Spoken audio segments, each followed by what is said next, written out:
Good morning. My reflection is going to cover chapters 1, 2, 3, and 11 of Exodus. This week, we started Exodus, the second book of the Old Testament. We finished Genesis last week, saying goodbye to Joseph, a Hebrew who had become governor of Egypt and very powerful and generous. Now a new Pharaoh came to power. This new Pharaoh, we are told, knew nothing of Joseph the Hebrew or his great generosity in handling of grain in the bins, which saved the lives of many.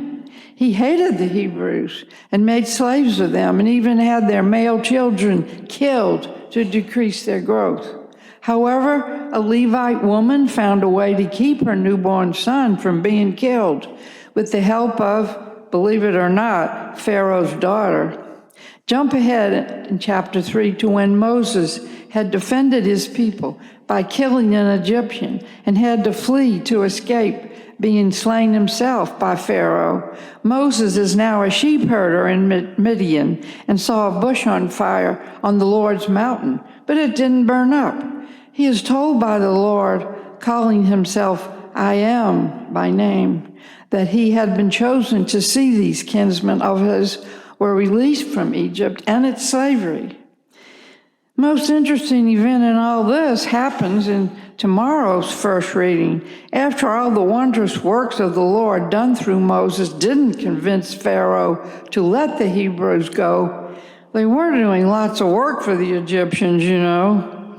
The Lord tells his people, the Hebrews, to plan a fabulous Passover celebration with a slaughtered lamb, which they would kill, roast, and eat. Sound familiar?